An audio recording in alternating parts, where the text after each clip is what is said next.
afternoon, everyone. Welcome to Talent Blazer, India's latest tech platform that is there to help you at every stage of your career. My name is Gaurav, and if you have been here, you know me. I'm your teacher and mentor in this journey, and I have been taking UGC NET Paper 1 for a while now. And in this series, we are targeting for all those aspirants who are preparing for 2023 examination, right?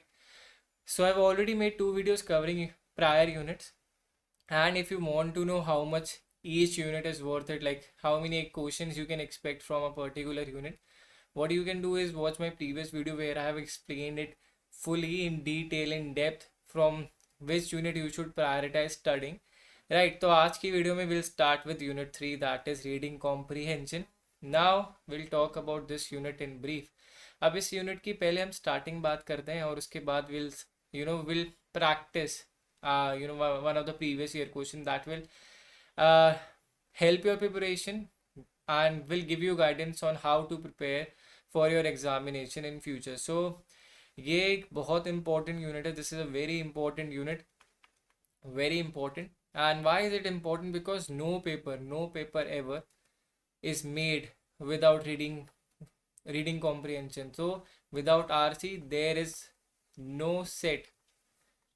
काफ़ी सारे exams होते हैं paper 1 के, right? तो there is no set that is without RC. तो हर एक set में आपका रीडिंग कॉम्प्रिहेंशन आता है. This comes in paper 1, and if you are giving paper 2 commerce or in many other subjects as well, this is also showing up in paper 2 as well, a recent trend wherein that they are testing your knowledge with how you solve reading comprehension. So it's a mixture of both, but in paper 1 it's all about how you solve and practice reading comprehension. तो reading comprehension के बारे में if I have to tell you in brief, मैं छोटी सी बात बोलूँ तो ये आपके लिए सबसे important चीज़ है. ये आपको करना ही करना है. Very important unit, definitely 5 to 10 marker है ये आपका. एंड 5 to 10 मार्कर अगर आपका बनता है तो that is 10% of your examination. अब होता क्या है, लोगों को ये डिफिकल्ट लगता है because firstly some are not from English background, या फिर उन्होंने काफ़ी टाइम से ये रीडिंग कॉम्प्रिहेंशन पैसेजेस पढ़े नहीं होते, तो उनके लिए डिफिकल्टी होती है. If you don't have the reading habit, अगर आपकी रीडिंग हैबिट नहीं है, सो फर्स्टली यू मिट फाइंड इट डिफिकल्ट. आपको लगेगा कि बहुत डिफिकल्ट चीज़ है, मेरे से होगा नहीं. But if you follow our series and if you follow basic steps, then it will be very easy for you to get the all the right answer. तो बहुत difficult नहीं है, very easy, but you have to follow the right strategy, right? So you have to have the right strategy, and we will discuss about few strategies in this videos upon how you have to cover those. तो strategies के बारे में बात करनी है and how you have to cover them so that you get your 10% all correct. तो वो 10% के 10% आपके सही हो, कुछ भी प्रॉब्लम ना हो.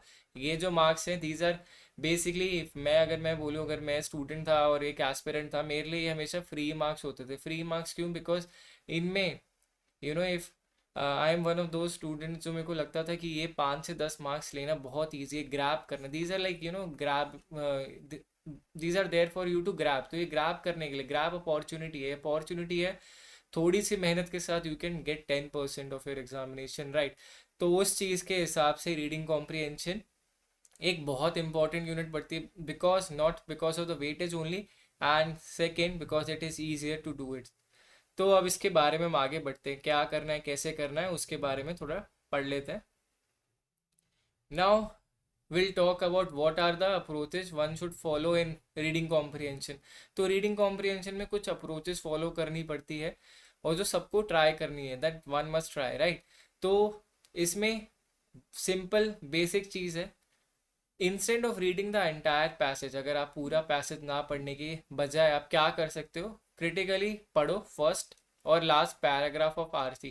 ये कब इंपॉर्टेंट बनता है? This become important while there is a long passage. जब बहुत बड़े पैसेज आ जाते हैं तो स्क्रोलिंग करने में टाइम लगता है, बिकॉज आप ऑनलाइन एग्ज़ाम देते हो तो कंप्यूटर में स्क्रीन पे स्क्रोल करने में टाइम लगता है. तो उसकी वजह से आपको लॉन्ग पैसेज में यू वेयर आउट, आप बहुत थक से लगने लग जाते हो कि बार बार स्क्रोल करना पड़ता है फॉर क्वेश्चन, एंड बार बार you have to reach out for answers. So instead of that what you can do is read critically the first and last paragraph of the reading comprehension.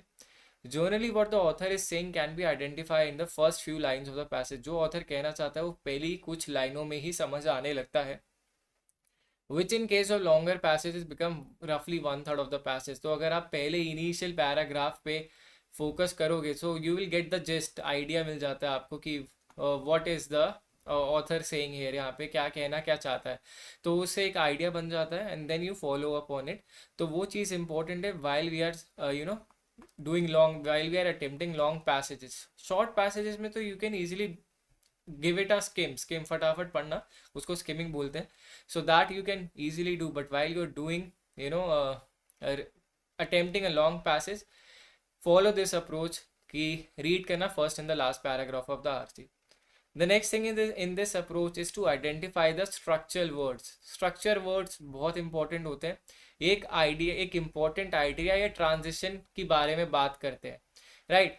तो अगर हम बात करें continuity words की, तो एक पैराग्राफ में अगर आपको ये वर्ड्स दिखते हैं similarly, moreover, so what happen is this, like they are continuing the passage. वहाँ पे कॉन्टिन्यूइंग कर रहे हैं वो पैसेज को, वो वहीं पे उसको जोड़ रहे हैं, एक दूसरे को जोड़ रहे हैं। ये सारे वर्ड्स होते हैं जोड़ने के लिए, कि अगर वो पैसेज में अगर वहाँ पे ऑथर कुछ बात बोल रहा है उसके सिमिलरली, मतलब उसको ऐड ऑन कर रहा है उसी चीज़ में, तो उसको हम बोलते हैं continuity word. So you have to identify such kind of words की कौन कौन से वर्ड्स हैं, are in there in that particular passage और not, so that you have to identify. ना कॉन्ट्रास्ट वर्ड्स होते हैं, कॉन्ट्रास्ट वर्ड्स होते हैं जो बिल्कुल एक दूसरे के opposite, right. While author is talking about something, now he just use this word however, now he is talking about the contrary of what he actually believe। अगर ऑथर एक लेट सपोज एक पैसेज में किसी चीज़ के बारे में, किसी चीज़ के बारे में बिलीव करता है, तो उसके बारे में उसने अच्छा खासा एक पूरा पैराग्राफ उस बिलीव के बारे में लिखा, बट नाउ उसने वहीं पे एक हाउ एवर वर्ड डाल के उसने कुछ और एडिशन डाला कि अब जब वो हाउएवर वर्ड डालेगा तो कॉन्ट्रास्ट डाल रहा है उसका opposite. So you have to identify सब स्ट्रक्चरल वर्ड्स। तो ये स्ट्रक्चरल वर्ड्स बहुत इंपॉर्टेंट होते हैं, ये बहुत इंपॉर्टेंट रोल प्ले करते हैं। तो वो चीज़ आपके दिमाग में होनी चाहिए, how to identify all these words.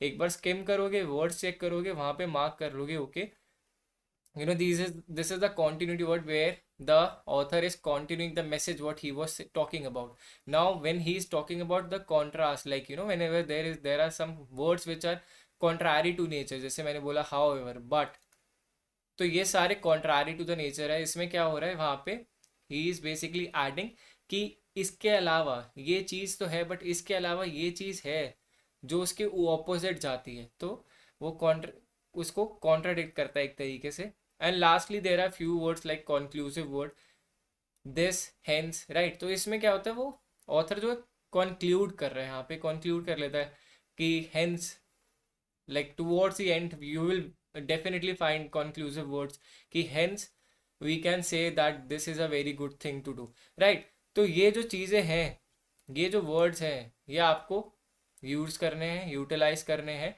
And these are very important words, right. तो ये चीज़ें आपके लिए बहुत इंपॉर्टेंट है, आपको क्या करना है, कैसे करना है, that you have to be very much clear with. सबसे पहले मैंने जो स्टेप बताया कि पूरा पैसेज पढ़ने से बेटर, अच्छी बात है अगर पहला पैराग्राफ पढ़ो और लास्ट पैराग्राफ पढ़ो, जिस्ट बनाओ उसके आगे, and find out the structural words if there are any structural words in the passage, so that you can get the idea whether author is continuing with the same idea, or he is writing something contrary to what he believes in initially, or the third thing, are there any conclusive thing that he is writing about, like if he is drawing some conclusion or not।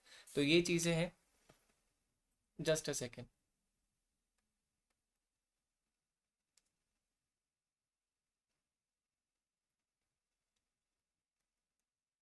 Right.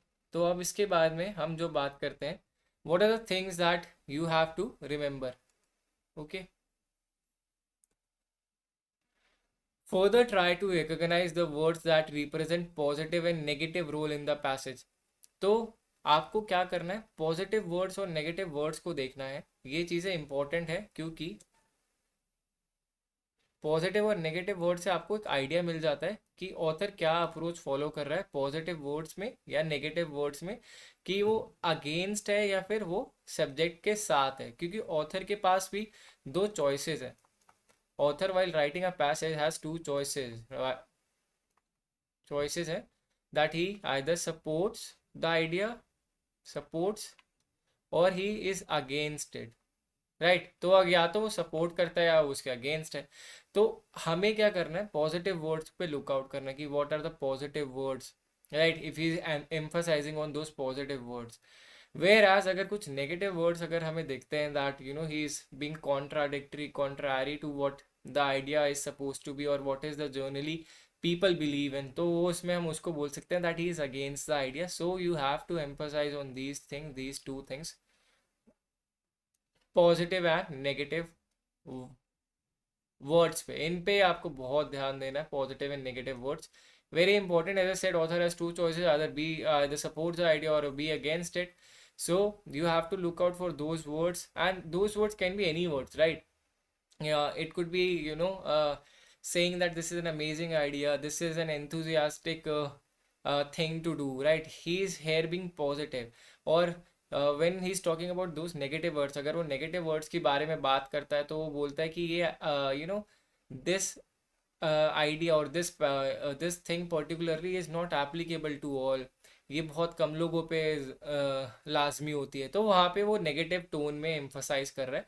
Positive में he will apprise the idea, और negative में you will get the gist कि हाँ ये वहाँ पे उन सब चीज़ों की बात कर रहा है जो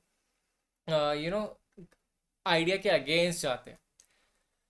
नाउ ये एक फोर्थ पॉइंट बहुत इंपॉर्टेंट पॉइंट है कि यहाँ पे आपको 4 से 6 क्वेश्चन मिलते हैं सिनोनिम्स एंड एंटोनिम बेस पे. सिनोनिम्स एंड एंटोनिम्स का क्या होता है concept, I hope everyone knows that synonyms and antonyms होते क्या है. सिनोनिम्स एंड एंटोनिम, तो these are basically what the similar words. S से सिमिलर हो गया, ये याद रखना, एस से सिमिलर वर्ड्स हो गया, और एंटोनिम मतलब ऑपोजिट, राइट. तो यहाँ पे क्या है, एस का मतलब है सिमिलर एंड ए का मतलब है यहाँ पे ऑपोजिट वर्ड्स पे हम फोकस करते हैं. सिनोनिम्स में हम सिमिलर वर्ड्स पे देखते हैं, और इसके दो ही ट्रिक्स हैं how you can be very good at synonyms and antonyms. Either you practice them daily basis पे, और you have a good grasp at vocabulary. अगर आपकी vocabulary बहुत अच्छी है तो you can easily identify which are the synonyms word and which are the antonyms or opposite of the words. Vocabulary अच्छी नहीं है तो I'll give you just an advice. Read the newspaper. Read the newspaper, and this is not about your like there are some other examination preparation जहाँ पे आपको newspaper पढ़ना ही पढ़ना होता है for your UPSC, for your banking exams और banking awareness. But इसमें you can read the newspaper and any article. अगर आपको sports section पसंद है तो you can follow that.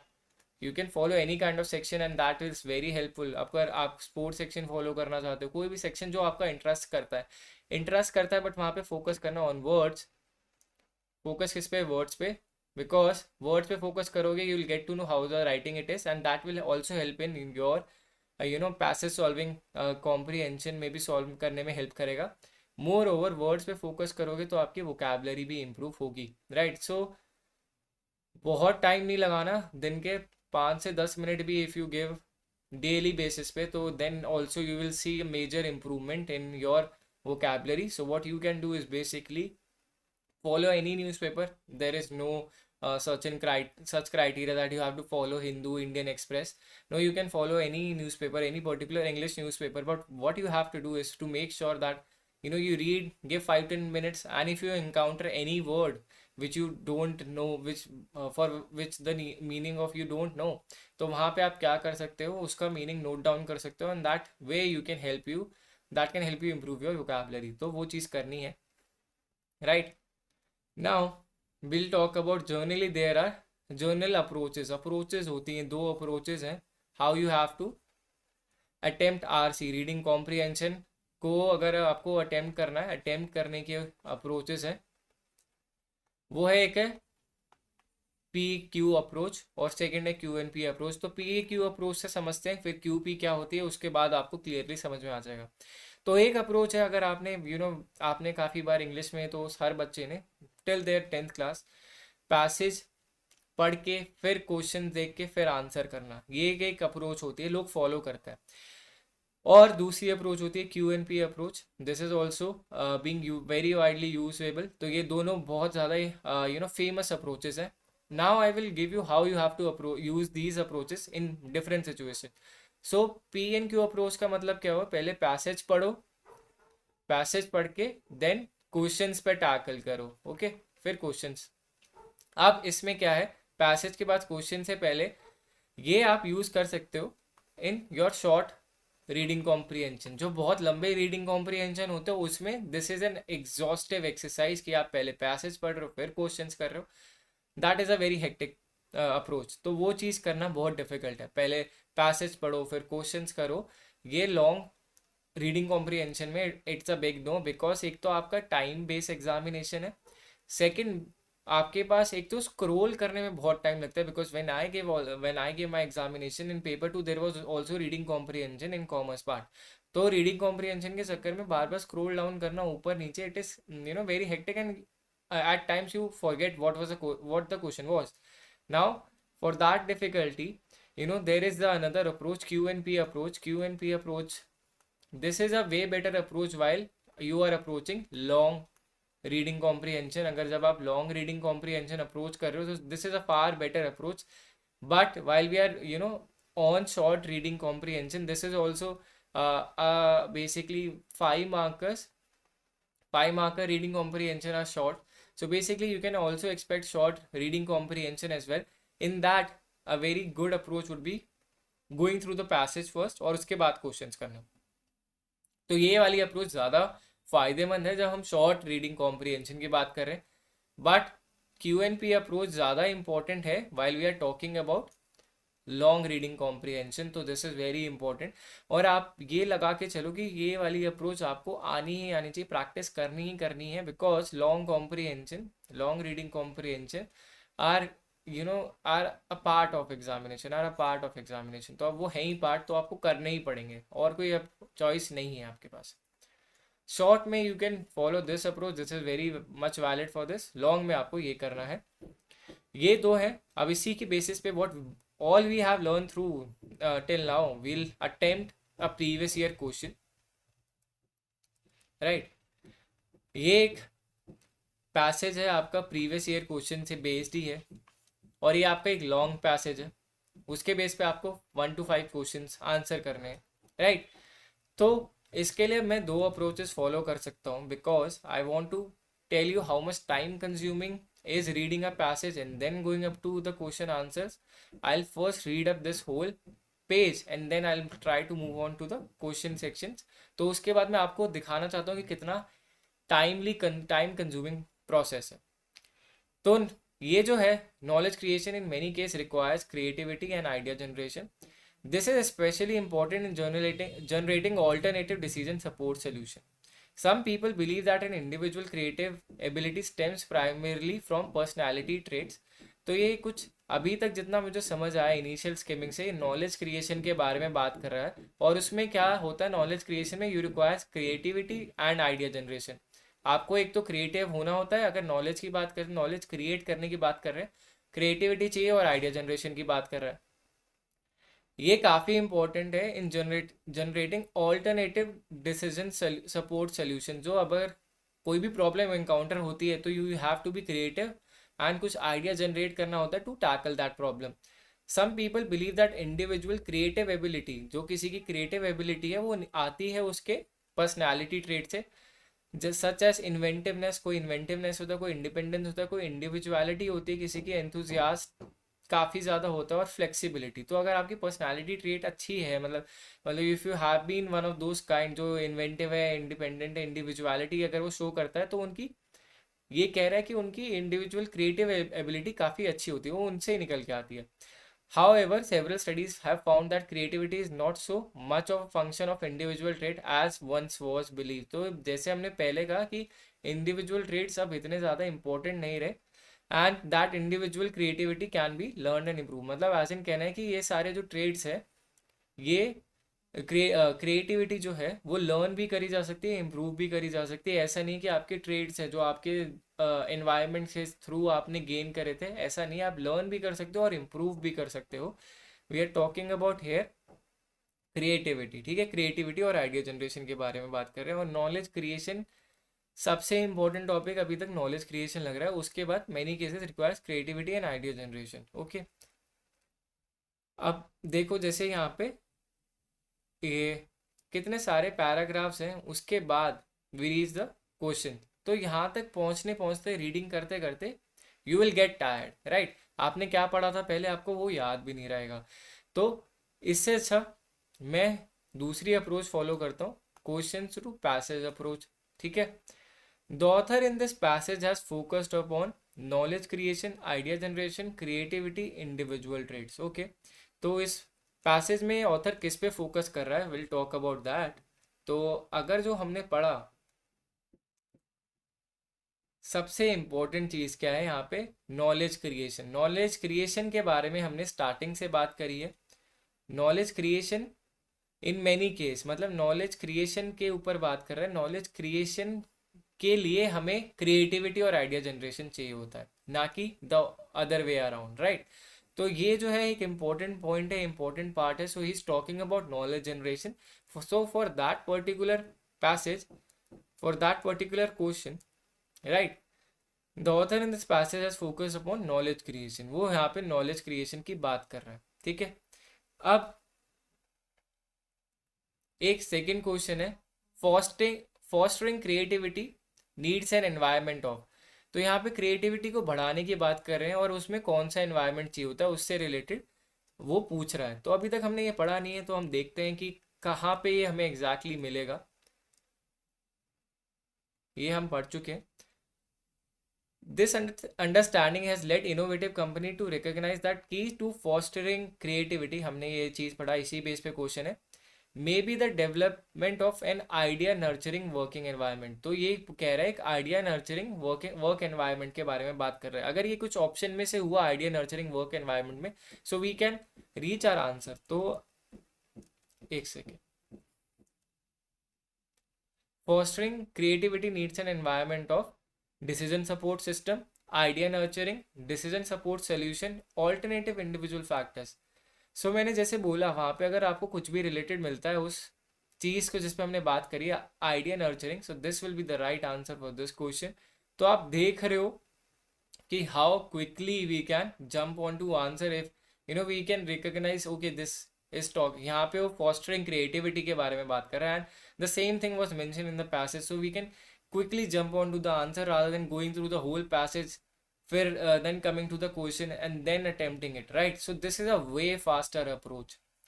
ये मैं आपको एक दिखा रहा था कि how you have to approach it और ये कितना fast है। This is a way faster approach और ये that can lead to the right answers. But many a times क्या होता है, जैसे ये डायरेक्ट तो हमें मिल गया fostering creativity, right? And we have match it from that paragraph और हमें आंसर मिल गया। बट क्या होता है, at times you are not able to get the right word, same word नहीं मिल पाता। सो इन दैट केस, तब उस केस में, in those cases what, in those cases then reading the related paragraph, reading the related paragraph is the right approach. Okay, so this is how you have to be. आपको अपने according चीज़ें change नहीं करनी है। अगर आपको similar types of words, similar kind of words मिल जाते हैं, then you can quickly jump to the answer, that is a way faster approach. But at times as I said कि कभी कभार वो चीज़ें नहीं मिलती related to the question and you are wondering where to find the answer. But while going through the question you can find out that this must be related to this particular paragraph. So what you can do is read and go through that paragraph so that you can finally conclude an answer. तो वो चीज़ है, वो भी हो जाता है काफ़ी बारी। तो you have to be smart. ऐसा नहीं है कि जो मैंने बोल दिया that you will definitely get all the answer right away. You have to be smart enough to know that few questions will be attempted through this way and few questions you have to figure it out in which paragraph it is and then you have to attempt that question. Now we'll talk about question number 3. manual methods for the support of idea generation in certain occasions. Okay, so it is talking about manual methods for the support of idea generation. So we'll see in which paragraph it is.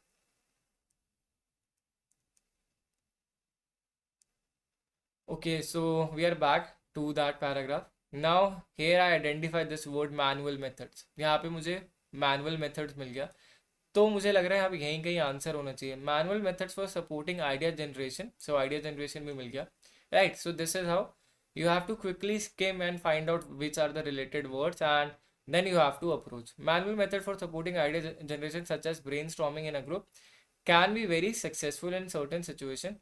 However, देखो यहाँ पे वो word मिला ना, however, now he is talking about the other situation being contrary to what he said here.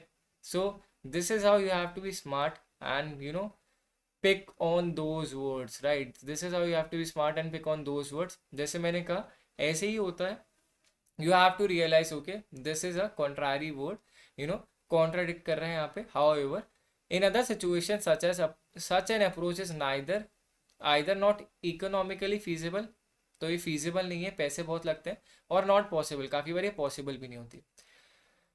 Now, for example, manual method in group creativity session will not work or will not be effective when there is no time. यहाँ पे अगर time नहीं है तो there is a poor facilitator, कोई यहाँ पे facilitator नहीं है, तो क्योंकि हमें ब्रेन स्टॉर्मिंग करनी होती है. So there has to be someone who has been guiding that for a team और अ ग्रुप दैट हमें एक आइडिया जनरेट करना है. तो वहाँ पे एक पुअर फैसिलिटेटर है, किस बारे में आइडिया जनरेट करना है वो नहीं क्लियर कर पा रहा. इट इज़ टू एक्सपेंसिव, बहुत एक्सपेंसिव है. The subject matter is too sensitive for a face to face session. तो ये सेंसिटिव भी है अगर, तो तब भी यूज़ नहीं करते. एक्सपेंसिव भी है, पुअर फैसिलिटेटर है, तब भी हमारा सही नहीं होगा. और अगर टाइम नहीं है तो भी हम नहीं कर सकते. There are not enough participant, the mix of participant is not optimal, और if there is no climate for idea generation. Climate का बेसिकली मतलब क्या हुआ कि हम कहते हैं कि हमारी work surrounding has to be good. हम अगर वर्क सराउंडिंग अच्छी होती, you basically generate more ideas. You are at a point where the company is helping you to grow. वहाँ पे आपको सपोर्ट कर रही है, हेल्प कर रही है ग्रो करने में. तो अब यहाँ पे हम क्वेश्चन की तरफ बढ़ते हैं. वो क्या कह रहा था क्वेश्चन में, manual method for the support of idea generation in certain occasions. In certain occasion, इस पे फोकस करना, in certain occasions. Okay, are alternatively effective, can be less expensive, नहीं वो नहीं हो सकते. Do not need a facilitator, ये भी गलत बात है. Require a mix of optimal participants, ये भी है. तो रियल क्या है, इसका सही आंसर क्या होगा, आर ऑल्टरनेटिव इफेक्टिव. ये इफेक्टिव होते हैं, बहुत रेयर ओकेजन्स में इफेक्टिव होते हैं, but majority of times these are not the right way to go. Majority of time this is not the best idea. Okay, majority of time this is not the best idea. I hope this is visible to all. तो मेरा ये कहने का मतलब था कि यहाँ से क्वेश्चन पढ़ा, वर्ड्स आइडेंटिफाई करें, वहाँ जाके देखा, and then you are reaching up to conclusion बहुत फटाफट, बहुत easily, right. Now will move on to the next question.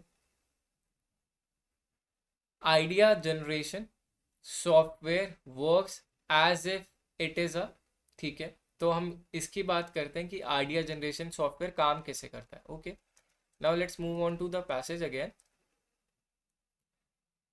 अब मुझे यहाँ पे ये दिखा idea generation software. Okay, keywords मिल गए, काफ़ी सिमिलर वर्ड्स हैं keywords. Okay, idea generation software is design to help stimulate a single user और a group to produce new idea, options and choices. तो यहाँ पे एक मेरे को वर्ड दिख रहा है stimulate. Design to help stimulate करना अ सिंगल यूजर और group of users to produce new idea. तो एक ऐसा इन्वायरमेंट क्रिएट करना जिससे एक सिंगल यूजर या ग्रुप ऑफ यूजर नए आइडिया प्रोड्यूस कर सके, ऑप्शन दे सके और चॉइसेस दे सके. Take user does all the work but the software encourages and pushes something like a personal trainer. Although idea generation software is still relatively new, there are several packages on the market. तो ये चीज़ हमें और आगे बारे में बता रहा है, but do we need this. उसमें वो क्वेश्चन क्या पूछा था, क्वेश्चन ये कह रहा था कि idea generation software work as if it is a stimulant, knowledge package, user friendly trainer, climate creator. तो right answer is stimulant. Right, ये हमने वर्ड भी देखा और ये वर्ड हमें वहाँ मिला भी, तो एग्जैक्टली ये हमारा राइट चॉइस है, राइट ऑप्शन है। So this becomes a right answer and this is idea generation software work. Now the last question, this is talking about mental blocks, bouts of procrastination, and cyclic thinking patterns can be won. Okay, तो यहाँ पे कुछ mental blockage के बारे में बात कर रहे हैं, बाउट्स ऑफ प्रोक्रेस्टिनेशन के बारे में बात कर रहे हैं, और cyclic thinking patterns can be won when. अगर आप मेंटल ब्लॉक से बाहर निकलना चाहते हो, प्रोक्रेस्टिनेशन से बाहर निकलना चाहते हो, साइक्लिक थिंकिंग, एक सर्कल में ही सोचे जा रहे हो, उससे बाहर निकलना चाहते हो, तो बाहर कैसे निकलते हो उसके बारे में ये पूछ रहा है।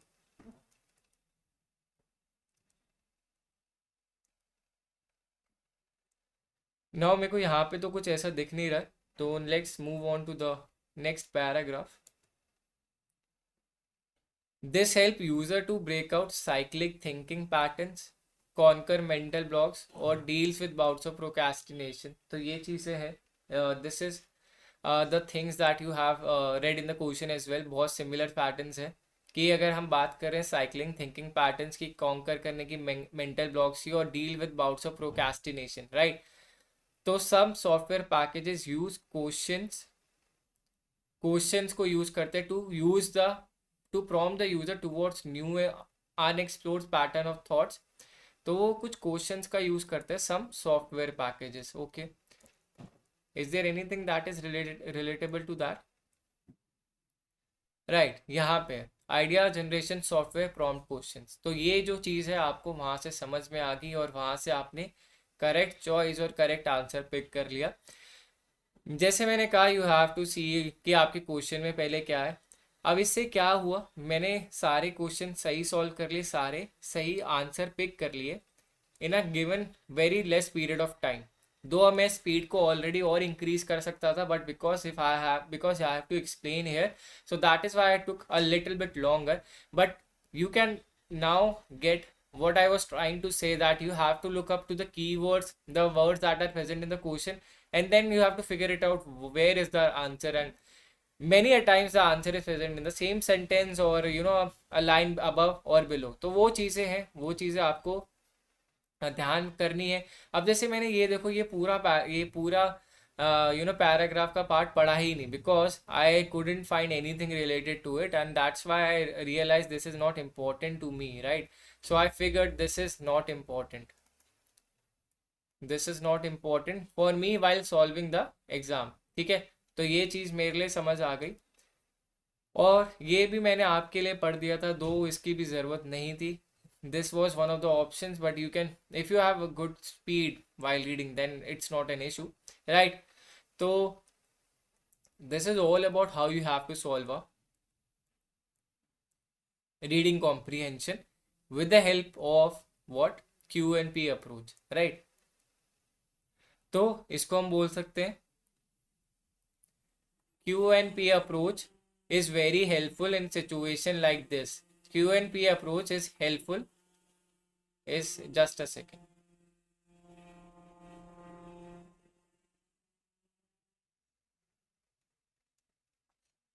Okay, Q&P approach is useful in long passages as explained. In long passages is जैसे मैंने आपको बताया, find out the relative words, find out the relative words, structural words, जैसे मैंने आपको हाउएवर बताया, कॉन्ट्राडिक्टरी वर्ड था, राइट। स्ट्रक्चरल वर्ड्स के बारे में बात करनी है। Positive and negative words, tone के बारे में हमें बात करनी है कि क्या टोन है ऑथर की, positive negative word. And now the last thing that you have to also do is that आपको ये जो सारी चीज़ें अप्रोचेस करनी है, तो उसके बाद you need to do a lot of practice, because this will help you get you 10 out of 10, 5 out of 5, जितने आपके स्कोरिंग का है, आपका क्वेश्चंस का है, उसके आपके सारे के सारे मार्क्स आएंगे, राइट। तो ये अप्रोच बहुत इंपॉर्टेंट है लॉन्ग पैसेजेस में। रिलेटिव वर्ड्स को फाइंड करो, स्ट्रक्चरल वर्ड्स को देखो, पॉजिटिव और नेगेटिव वर्ड्स के बारे में आइडेंटिफाई करो, वो भी बहुत इंपॉर्टेंट है। और ये प्रैक्टिस करना मत भूलना। प्रैक्टिस क्यों? प्रैक्टिस नहीं करोगे तो you can never achieve this. ये बहुत इंपॉर्टेंट है। एज आई सेड, वोकैबलरी पे भी फोकस करना है, वोकैबलरी पे भी फोकस करना है, and that is also very important. Why? Because आपके लिए सिनोनिम्स एंड इंटोनिम्स अटेम्प्ट करना, if you are not someone who reads rigorously, तो आपके लिए वो बहुत मुश्किल हो जाएगा। रीड करो, जैसे मैंने बोला, आपके लिए रीड करना 5 to 10 minutes a day, it's not a huge deal, बहुत कम टाइम है। रीड कर सके हो अबाउट एनी प्रेफरेबल सोर्स और preferable article you want to read, and in that sense, in that way, you can definitely you know get to this target. आपका target ही ये होना चाहिए, to score full in RC, to score full in RC, right. तो ये एक video थी जिसपे आपको अटेम्प्ट करने के बारे में बताना था, and how you have to approach these RC question, long passages, short passages. आपके साथ मैंने क्वेश्चन पूरा सॉल्व करके बताया। ये बहुत हेल्पफुल प्रोसेस है, आपके लिए आगे भी काम आएगी। नाउ इस सेशन में इतना ही। If you want to ask anything, and firstly, अगर आपको रीडिंग कॉम्प्रीहेंशन से रिलेटेड सारे के सारा रीडिंग मटेरियल चाहिए, राइट, पूरा का पूरा updated syllabus UGC net JRF के लिए, आपके सेट के भी एग्जामिनेशन होते हैं जो स्टेट के लिए होते हैं, यूनिट 3 कॉम्प्रीहेंशन के, all you have to do is drop a WhatsApp on this number 9873907600, और ये आपको पूरा का पूरा कॉम्प्रिहेंसिव बुक मिल जाएगा। 35 पेजेस का है। इसमें आपको क्या है, आपको प्रीवियस ईयर क्वेश्चंस भी मिल जाएंगे, राइट, आपको प्रैक्टिस क्वेश्चंस भी मिल जाएंगे, पूरा का पूरा मटेरियल मिल जाएगा। So what you have to do is not only claim this ASAP, ये बहुत जल्दी क्लेम करना है, as soon as possible, but also share this with your friends so that they can also prepare well. You have to share the video as well so that they can know about talent blazer, उनको share कर दे videos, और उससे क्या होगा, आपका competition अच्छा होगा, competition level पता चलेगा, so that you are aware about against whom you are competing in the examination. So this is very important, right?